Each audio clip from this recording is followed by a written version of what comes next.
Hoy conocemos la historia de nuestro planeta natal. El desarrollo de la ciencia nos ha dado esa oportunidad. La Tierra tiene aproximadamente 4.000 millones de años. Al principio era muy caliente y después de un tiempo, a medida que se fue enfriando, apareció la vida en ella. Los paleontólogos y geólogos dividieron la historia de nuestro planeta en eras geológicas, en cada una de las cuales existieron diferentes tipos de seres vivos, incluyendo a nuestros queridos dinosaurios. Pero ¿realmente todo es tan claro en las tablas y dataciones oficiales? ¿En qué se basa la arqueología, paleontología y geología modernas? ¿Quién? ¿Cuándo? Y lo más importante, ¿para qué introdujo todas esas fechas? A estas y otras preguntas trataremos de encontrarles respuesta juntos. Como es habitual, comenzaremos con la posición oficial y luego profundizaremos en la cuestión desde un punto de vista inesperado.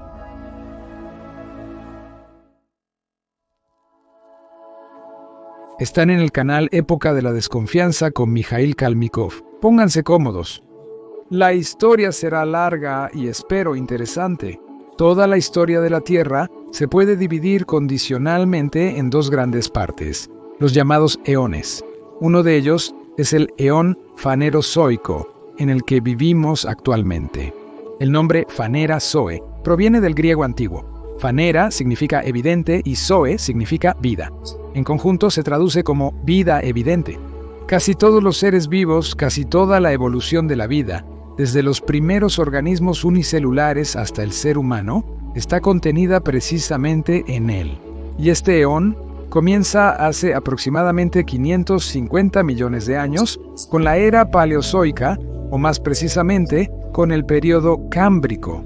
Su inicio estuvo marcado por la llamada explosión cámbrica. No es lo que pensaron. Fue una explosión en el mejor sentido de la palabra, cuando ocurrió un crecimiento explosivo de especies biológicas. Hasta hace poco, la Tierra era un planeta bastante desolado, con formas de vida muy simples unicelulares. Y de repente, como por arte de magia, como si salieran de una caja de sorpresas, empezaron a aparecer uno tras otro seres vivos cada vez más complejos.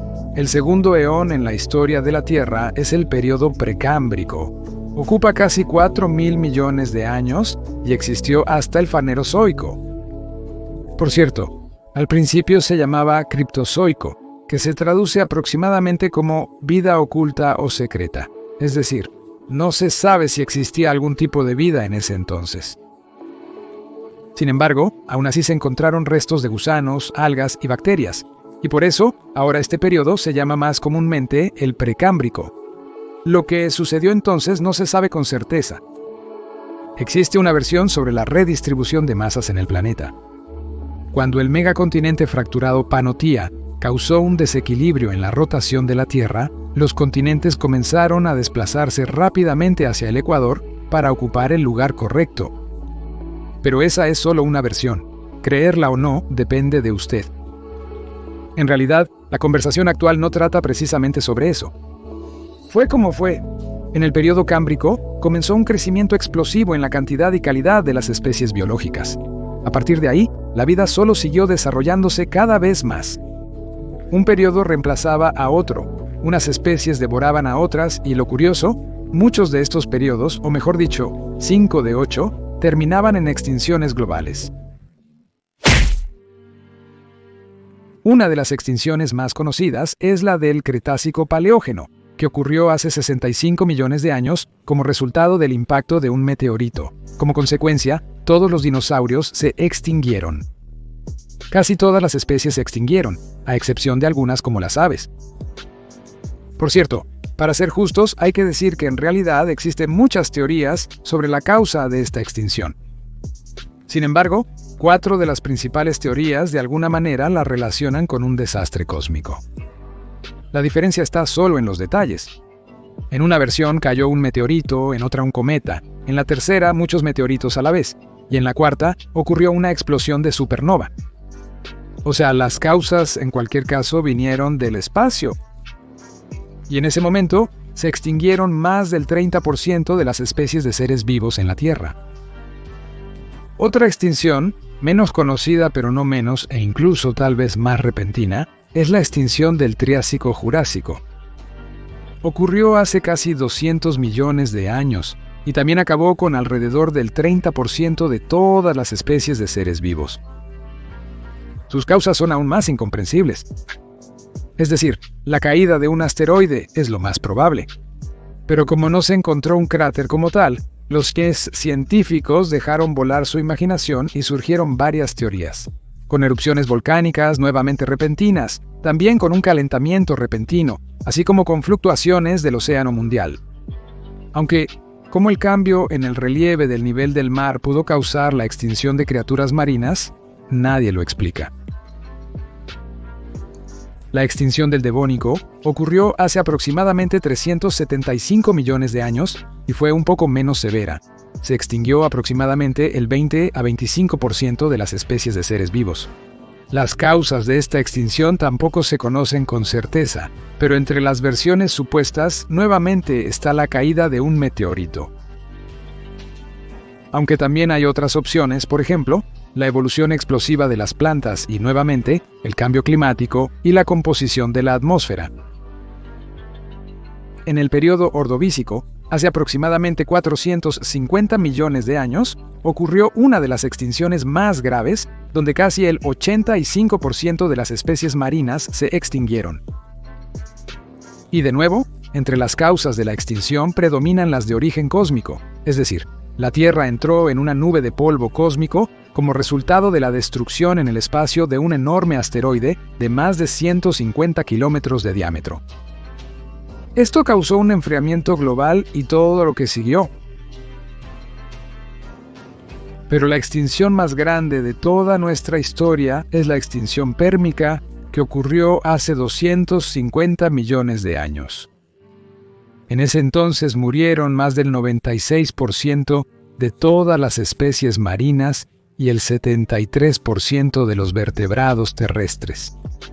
Es la única extinción que fue masiva incluso para los insectos. En total, murieron más del 55% de las especies, de todos los seres vivos en la Tierra. Una vez más, la causa fue el impacto de un asteroide. Hasta ahora, no se han encontrado pruebas directas de tal impacto. Sin embargo, muchas pruebas indirectas encontradas en Australia y la Antártida, como granos de cuarzo de origen por impacto, inclusiones de gas de origen extraterrestre y otras, apuntan claramente a un impacto. Como podemos ver, la historia de la vida en la Tierra abarca 550 millones de años, durante los cuales asteroides masivos han impactado la Tierra con una periodicidad notable. Durante los otros 4.000 millones de años, la vida en la Tierra fue muy primitiva, compuesta principalmente por organismos unicelulares y varios gusanos. Así es, más o menos, como se ve el panorama general de la historia de la evolución en la Tierra desde la perspectiva de los científicos oficiales. ¿En qué se basan sus conclusiones y dataciones? Análisis de radiocarbono. ¿Y cómo funciona exactamente el método del radiocarbono? El hecho es que los organismos vivos contienen bastante carbono, incluyendo su isótopo radiactivo, el carbono 14. Por supuesto, este isótopo emite radiación y se descompone continuamente, y el proceso de descomposición, a su vez, es un mecanismo matemáticamente preciso. Así, al evaluar la actividad residual del carbono, se puede determinar el momento en que murió el organismo. Suena bien si no fuera por dos matices. El primer matiz es el propio tiempo de descomposición de ese carbono. Se sabe que la desintegración completa del carbono 14 ocurre en 5.730 años, más o menos. Es decir, fechar objetos que tengan más de 5.730 años con su ayuda simplemente no es posible. ¿Cómo podrían ser millones de años? Por supuesto, existen ciertas curvas de calibración que toman en cuenta factores adicionales, pero incluso con estos ajustes, la edad máxima que se puede fechar es de 55.000 años. Es decir, no puede hablarse en absoluto de millones de años. Y el segundo detalle es cómo se forma el carbono 14 en general. Si piensas que lo produce el propio organismo vivo, estás equivocado. Este isótopo se forma en la atmósfera de la Tierra a una altitud de aproximadamente 12 kilómetros debido a la radiación solar. Luego, inmediatamente se combina con oxígeno y forma dióxido de carbono.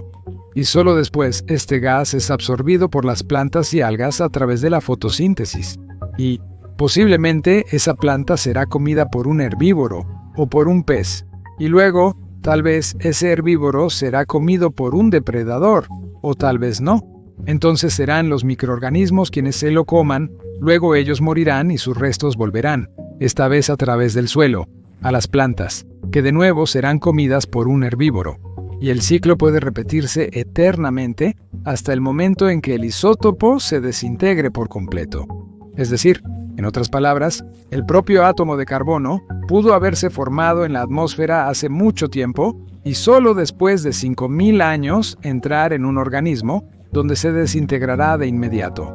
O puede entrar en un organismo de inmediato y luego en otro organismo que se lo coma. Luego, en un tercero, un cuarto, un décimo y así sucesivamente, viajará por los organismos durante los 5.700 años. Por supuesto, ustedes dirán que seguramente en los restos de un organismo no hay solo una molécula de ese carbono. Y el cálculo se realiza posiblemente con base en algún valor promedio. Es posible. Pero, considerando que en todo un año se producen en la atmósfera de la Tierra apenas un poco más de 7 kilogramos de esa sustancia, y que su contenido total es de solo unas 75 toneladas en toda la biosfera de la Tierra, se puede imaginar que hay muy pocos de esos isótopos en el organismo. Milán. Y la propia aparición y posterior evolución del carbono 14 es una historia que merece una investigación aparte. Pero nuestra historia no es sobre eso, sino sobre las dataciones. Así que tenemos en nuestras manos el método de datación por radiocarbono, cuyo límite para determinar fechas es de solo 5.700 años, y el margen de error permitido también es de 5.700 años. Es decir, este método no funciona, al menos definitivamente no para los dinosaurios. Exactamente la misma historia ocurre con todos los demás isótopos de otros elementos químicos. No importa qué elemento elija el geólogo, paleontólogo o historiador. Ellos no medirán la fecha de vida del organismo, sino la vida útil del isótopo que de alguna manera llegó al organismo. El propio isótopo se forma fuera del organismo y pasa una cantidad desconocida de tiempo vagando por la naturaleza. La propia definición se basa únicamente en la suposición de que el isótopo entra al organismo inmediatamente después de su aparición y luego ya no sale de ahí. ¿Pero en realidad no es así? Entonces descartamos el método del radiocarbono. ¿Qué otros métodos de datación tenemos?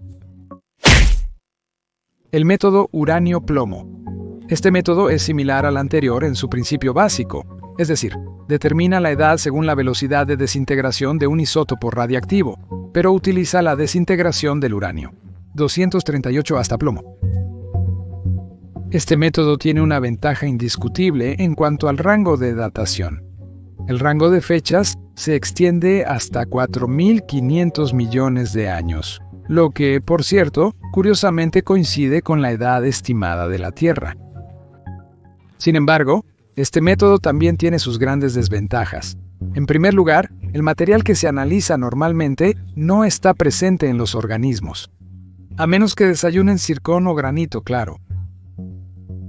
Por eso este método se utiliza para fechar capas geológicas. Y ya después, al encontrar en esas capas restos de organismos vivos, como por ejemplo un esqueleto, se concluye que el esqueleto tiene exactamente la misma edad que la roca en la que fue encontrado. Y de nuevo, una lógica férrea que ni siquiera permite pensar que el isótopo de uranio pudo haberse formado casi al mismo tiempo que el planeta y viajar durante eones desde la superficie hacia el interior del planeta y de vuelta, y solo después depositarse en la capa buscada. Por ejemplo, durante esa misma erupción, y ni siquiera necesariamente en forma de lava, sino por ejemplo en forma de lodo caliente. Estos volcanes de lodo están extendidos por todo el planeta, sí, en el mismo Cáucaso, por ejemplo. Y además, la muestra estudiada pudo haberse formado en el espacio y haber llegado a nosotros con algún cometa. Es decir, de nuevo, no es en absoluto necesario que el material de roca estudiado haya aparecido al mismo tiempo que el animal enterrado en él. Por cierto, El uranio que investigan los científicos y que se formó en el espacio es el metal más pesado que existe en la naturaleza, y se forma, según la opinión general, como resultado de la explosión de una supernova de primera generación, es decir, una estrella que existía antes de que apareciera nuestro Sol. Y es precisamente esta fecha la que obtienen los científicos basándose en el método uranio-plomo. Y aunque investigaciones recientes sugieren que la aparición del uranio pudo haber sido causada por otro evento, específicamente la fusión de estrellas de neutrones, en realidad, para nosotros eso no cambia mucho. Lo importante es que el uranio no se forma en la Tierra de ninguna manera, en absoluto. Solo se forma en el espacio y únicamente como resultado de explosiones catastróficas de estrellas. Además, una parte significativa de las rocas que contienen uranio se encuentra en la corteza terrestre cerca de la superficie, en rocas sedimentarias. Lo que una vez más demuestra que su origen principal en la Tierra está relacionado precisamente con la caída de polvo cósmico que contiene uranio. Es decir, en otras palabras, hace 1 o 2.000 millones de años, en algún lugar lejano o cercano, explotó una supernova o se fusionaron dos estrellas de neutrones, generando así grandes cantidades de metales pesados desde el hierro hasta el oro, el mercurio y el uranio. Todos estos materiales viajaron por el espacio durante mucho tiempo, quizás 100 años o tal vez 1.000 millones. Luego llegaron a la Tierra, vagaron mucho tiempo como polvo o se depositaron en capas de roca, o tal vez incluso cayeron a la Tierra en una lluvia de lodo, cubriendo toneladas de dinosaurios. Luego todo eso se compactó durante algunos años, y solo después encontraron y dataron la capa de roca. Pero de esta manera se obtiene la fecha de nacimiento del elemento de uranio, y no de la capa que contiene los restos de los animales buscados. Sin embargo, en esto se basa el método relativo de datación, que supone que los átomos y los isótopos se formaron al mismo tiempo que la capa. Por lo tanto, los fósiles contenidos en esa capa pertenecen a ese periodo. A partir de esta base, también se obtienen conclusiones sobre la biosfera existente en ese momento. ¿Qué tan especulativa y frágil es esta concepción? Se puede ver justo ahora. Por ejemplo, los peces con aletas lobuladas llamados celacantos del orden Coelacantiformes. Esos mismos, gracias a los cuales supuestamente el mundo animal salió a tierra firme hace cientos de millones de años y que se consideraban extintos, esos mismos de los que surgieron los primeros vertebrados terrestres. Pues bien, de repente fueron encontrados vivos y en perfecto estado en el Océano Índico. Curiosamente, en 550 millones de años no han cambiado en absoluto. ¿La evolución se detuvo? ¿Por qué estos peces no siguieron saliendo una y otra vez en otras épocas? O sea, algunos de ellos salieron a tierra, cambiaron y dieron origen a los anfibios, luego a los dinosaurios, y a nosotros también. Y a los demás les dijo: hermanos, me llevé todo el efectivo, no cambien más. ¿O cómo funciona esto? Han pasado 500 millones de años y solo salieron a tierra una vez. Y luego, al parecer, vieron el destino de sus compañeros y pensaron: ¿sabes qué? Mejor no, al diablo con esa tierra firme. O aquí tienes otro ejemplo. Si de repente un paleontólogo del futuro encuentra una parte fosilizada de la capa del fondo del Mar Negro, inevitablemente concluirá que la biosfera de la Tierra en ese periodo era exclusivamente de sulfuro de hidrógeno. En ella solo habitaban bacterias unicelulares, posiblemente también gusanos planos, invertebrados y, como mucho, cordados. Y luego, al parecer, ocurrió algún tipo de cataclismo, como resultado del cual las bacterias convirtieron todo el sulfuro de hidrógeno en oxígeno y apareció la vida moderna en el planeta. Gracioso. Pero así es como los científicos describen la explosión cámbrica, solo que en la versión precámbrica, en lugar de sulfuro de hidrógeno, se menciona una atmósfera compuesta de una mezcla de amoníaco, otros compuestos de nitrógeno y monóxido de carbono. 2. Y los verdaderos científicos saben lo frágiles e inestables que son sus conclusiones. Por eso sus materiales están llenos de palabras como aparentemente, puede ser, lo más probable y cosas por el estilo. Y ahora, Vamos a distraernos un momento de la historia ampliamente conocida y echemos un vistazo a la historia de la propia paleontología. Los restos fósiles de animales, la gente los ha encontrado desde siempre. Esto no era algo excepcional. Hay menciones de ellos desde siglos antes de nuestra era, y hasta el siglo en que la búsqueda de fósiles petrificados se convirtió en una ciencia. Sin embargo, incluso en 1709 se consideraban simplemente como consecuencia del diluvio bíblico, o al menos como resultado de catástrofes globales pasadas. Sí, de hecho, así se considera incluso ahora, pero si lo piensas bien. Sin embargo, ya a finales del siglo XVII, se empezaron a nacer intentos de clasificar todo esto de alguna manera en 1800. En el año 1815, después de 8 años de servicio militar en las fuerzas reales británicas, cierto Roderick Impey Murchison, de 36 años de edad, se retiró. Se casó con la hija del general Hiegonin y durante un par de años vagó por Europa, disfrutando de la compañía de su joven esposa. Y así, después de casi 3 años, en 1818, buscando encontrar un nuevo uso para sus talentos, ingresó a la Sociedad Geológica de Londres, donde se mostró sumamente activo. Así se formó una sociedad de personas afines, entre las cuales estaban también Adam Sedgwick, William Buckland, otros 2 William y Charles Lyell. Después de explorar las costas del sur de Inglaterra, realizó su primer trabajo científico en 1825, y 6 años después ya se había convertido en presidente de esa misma sociedad geológica. Sus investigaciones se basaron en el Paleozoico, periodo en el cual los peces de aletas lobuladas salieron a tierra y originaron los primeros anfibios. Fue precisamente él, Murchison, quien basándose en sus primeros trabajos, dio nombre a uno de los periodos del Paleozoico, el Silúrico. Si les resulta extraño el nombre, simplemente es el nombre de una tribu celta que vivía en esa región. Esto ocurrió en 1835, y 4 años después él mismo descubrió el siguiente periodo, el Devónico. Tampoco se complicó con el nombre y lo llamó así por el condado donde encontró los depósitos de ese periodo, Devonshire. Mientras tanto, su colega Adam Sedgwick tampoco se quedó de brazos cruzados y descubrió el periodo más antiguo del Paleozoico, el Cámbrico. ¿De dónde viene ese nombre? Correcto, es simplemente el nombre en latín de otra localidad en Gran Bretaña donde se hicieron los hallazgos. Y al parecer, para no llamar demasiado la atención sobre Gran Bretaña, decidieron llamar al siguiente periodo Carbono o en traducción Carbonífero, lo cual, de hecho, habla por sí mismo. En esta capa hay la mayor cantidad de carbón, es decir, restos de plantas, árboles y varios insectos. Un dato interesante. Charles Darwin fue alumno de Sedgwick y su amistad continuó durante toda la vida de Sedgwick. Sin embargo, Sedgwick, a pesar de la amistad, rechazó ferozmente la idea de la evolución de Darwin.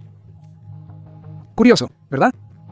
Un zoólogo que personalmente descubrió una de las eras geológicas, que además trabajaba regularmente en un equipo de pioneros y vio con sus propios ojos todas las especies fósiles, rechaza la evolución. Pero volvamos a Murchison. Las conclusiones de Murchison fueron tan populares que, a partir de 1831, lo elegían presidente constantemente. Primero, de la Sociedad Geológica de Londres 2 veces. Después de la segunda vez, pasó directamente del cargo de presidente de la Sociedad Geológica al puesto de presidente de la Sociedad Geográfica Real. Hay otro dato curioso. Como pueden ver, todos los periodos geológicos descubiertos por este grupo se encontraron exclusivamente en Gran Bretaña, sin ningún método radioisotópico, confiando, al parecer, únicamente en la lógica y su imaginación. Aunque también investigaron Europa, en particular Francia y los Alpes, estas expediciones, al parecer, solo tenían como objetivo confirmar los descubrimientos que ya se habían hecho. Sin embargo, los estratos de Devonshire en Gran Bretaña estaban dispuestos de manera ambigua. No había una separación geológica clara, y esto supuestamente fue la razón de grandes dudas sobre el hecho mismo de la existencia del periodo devónico.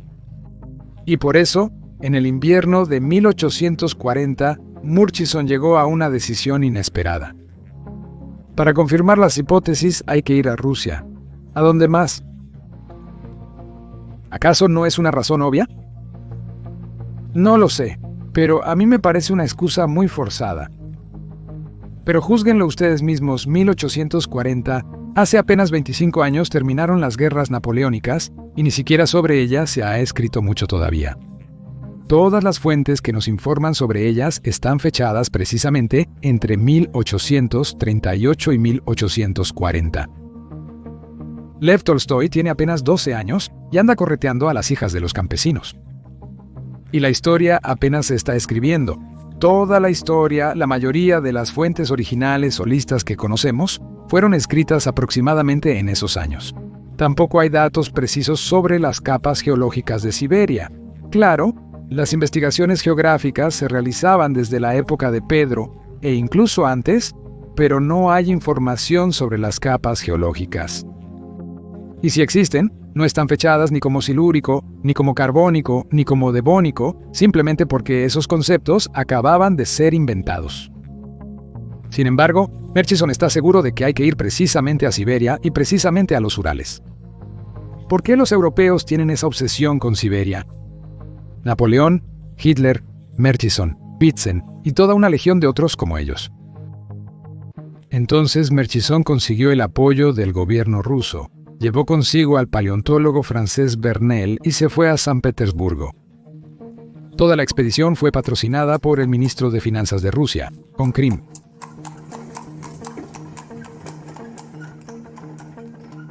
A principios de junio de 1840 comenzó la expedición en sí.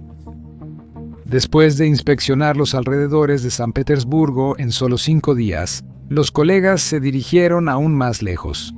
Visitaron las orillas de los ríos Volyov-Sias y el lago Onega.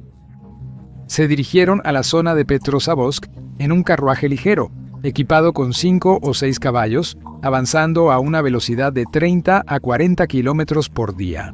Sin mapas, guiándose solo por las indicaciones de los cocheros y campesinos locales, pasando la noche en las primeras cabañas que encontraban y en posadas. Murchison y sus acompañantes viajaron desde la costa del Mar Blanco, por las orillas de los ríos Penega, Visigra, Dvina del Norte, Sukona, Yuga y muchos otros ríos y arroyos hasta el Volga, cerca de Yaroslavl y Kostromá, donde se encontraron con Meindorf. Desde aquí, los viajeros llegaron a Moscú, luego viajaron a Nizhny Novgorod, Murom, Yelatma, Kasimov, Ryazán, investigaron los yacimientos de carbón de la región de Moscú y, de camino a San Petersburgo, estudiaron la estructura geológica de la meseta de Valdai. Fue realmente un viaje relámpago por una zona que ahora es de difícil acceso. Cómo lucen estos lugares ahora, lo pueden ver en el canal de Kadik Chansky, quien, por cierto, justamente ahora está restaurando una tan antigua casa de comerciantes en esa región. Lo digo porque incluso ahora, teniendo un vehículo todoterreno, difícilmente podrán recorrer esta ruta tan rápido, especialmente considerando que no tienen mapas y solo van siguiendo las indicaciones de los habitantes locales, comunicándose a través de un traductor proporcionado por el gobierno. Y además, tienen que inspeccionar las orillas de los ríos y las salidas de las formaciones rocosas, lo que significa que deben adentrarse en lugares inexplorados.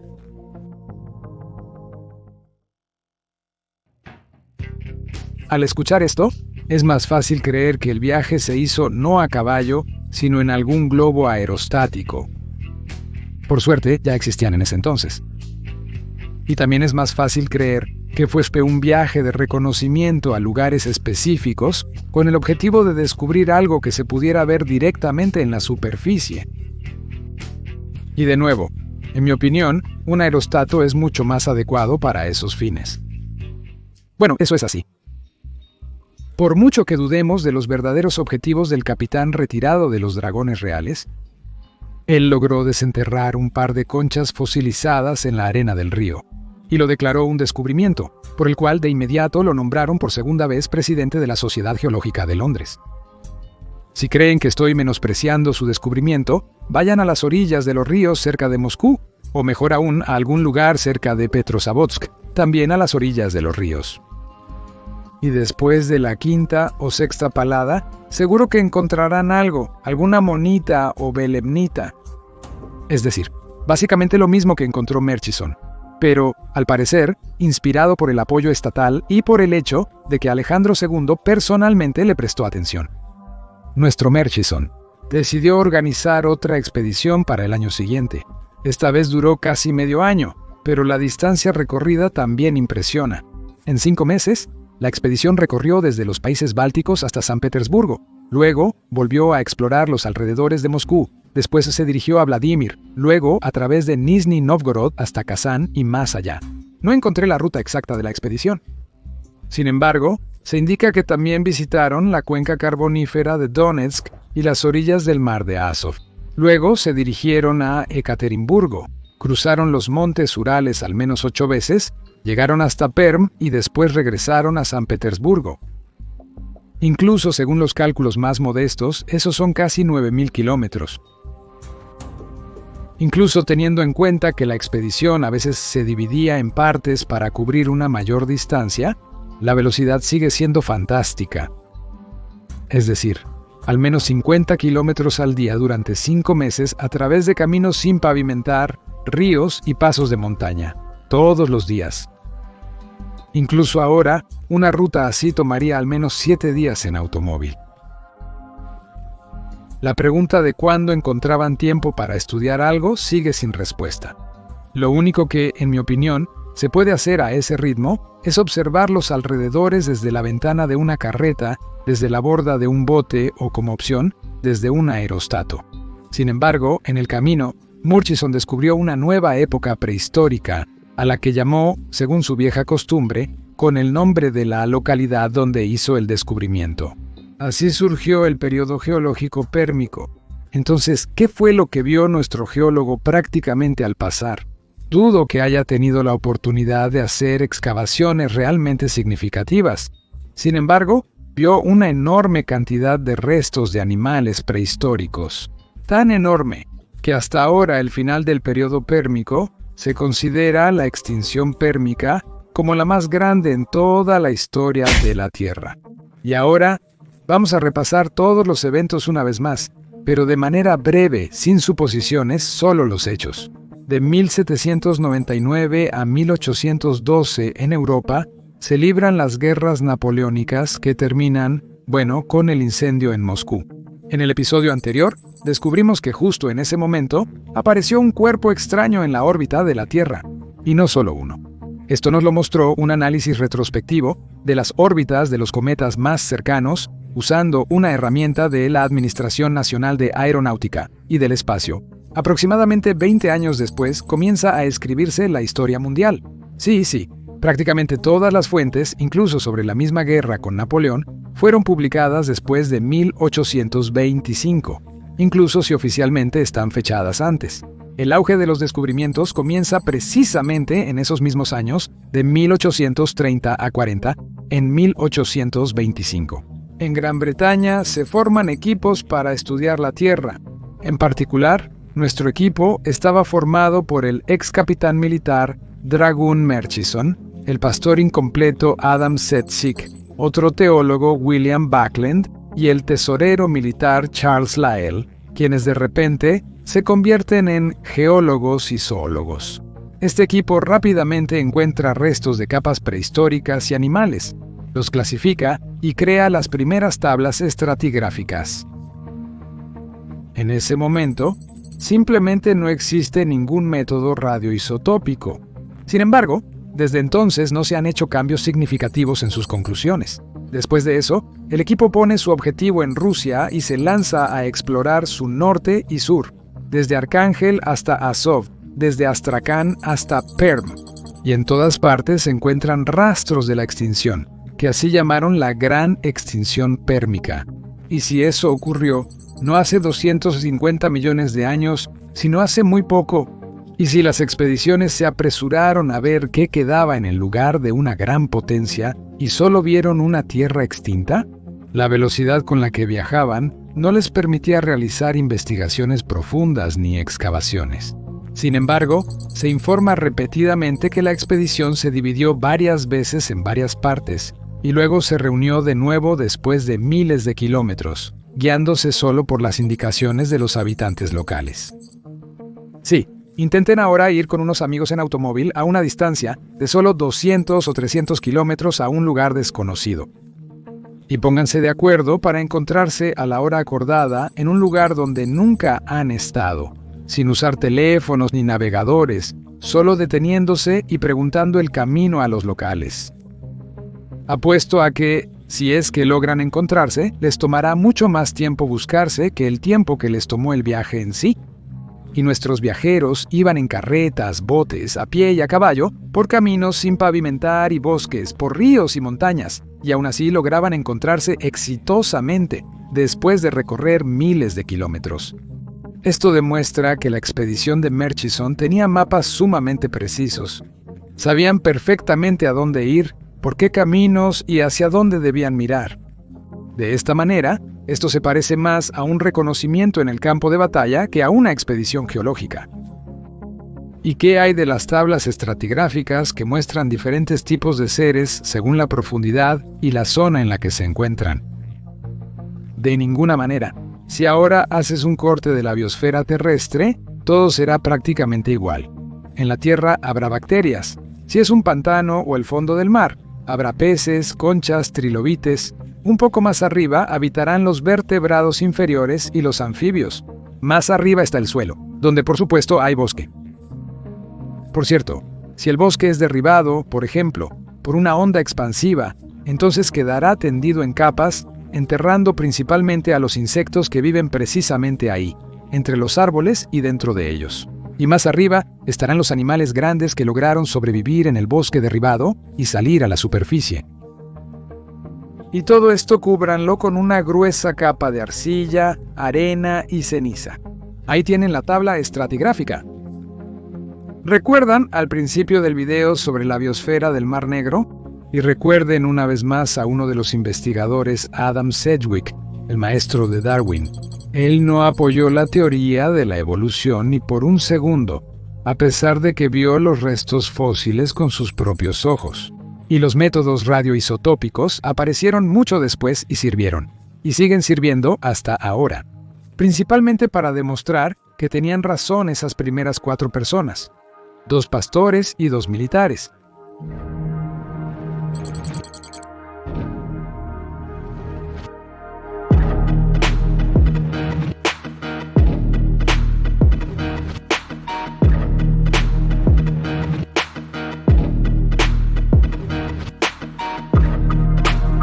Continuará.